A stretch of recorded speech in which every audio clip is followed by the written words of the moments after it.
remaining dorados have been doing well. I don't see any damage.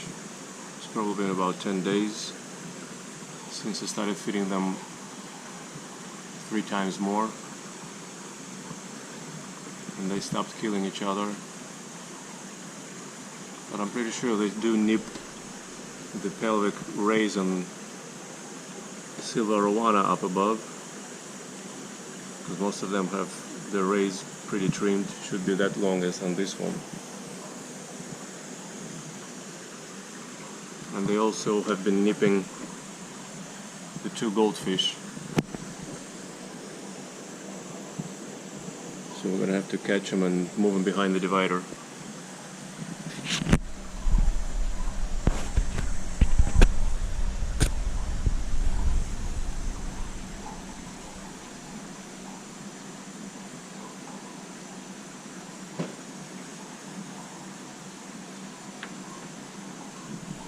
This is Frosty, the snowman.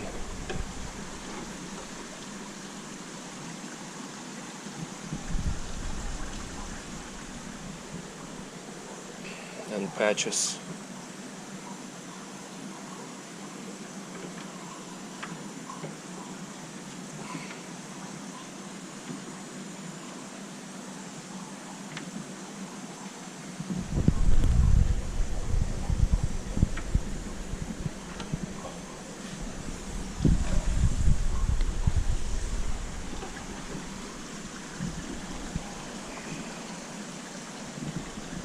Way better for you guys here.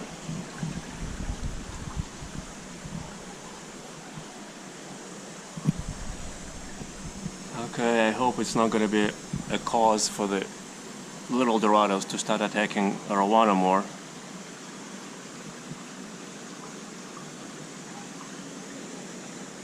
They're not touching the hifin Chinese banded sharks, which is rather surprising and good to see. I'm kind of scared of them. Every time the big guy goes up to the surface or mid-column, they dart away from him. Small guy is also intact. Small guy has been struggling. His scoliosis is pretty bad, so he's struggling to stay the right side up, but he's feeding vigorously still. So, but I don't expect this to be a viable fish. He's getting crooked little by little. Anyhow, so the dorado are leaving the Chinese loaches alone, just nipping arowana's pelvic rays.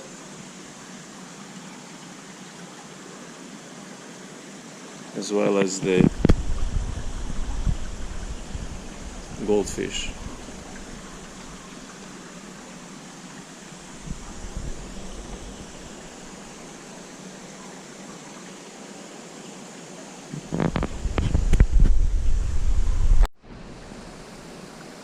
It's kind of funny how Patches is playing a headstander. As soon as I came, he stopped it, but he's floating up vertically, head down like that. I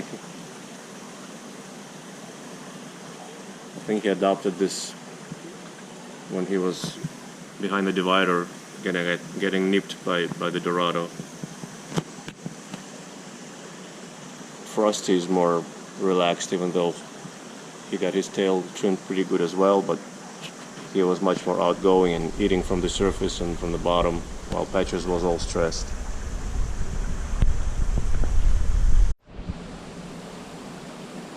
Several hours later, Patches is still playing headstander. Poor guy.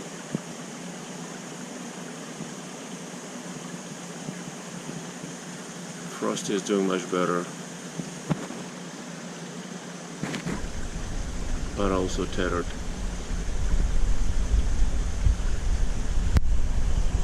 The phoenixes are fine, the 5 of them, and the 3 sharks.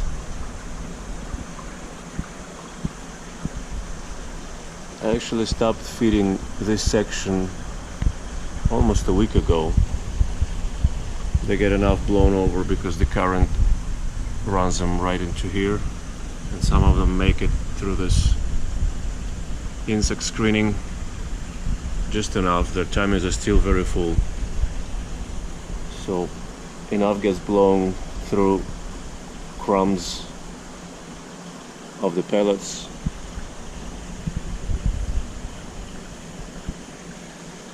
so they sustain themselves on those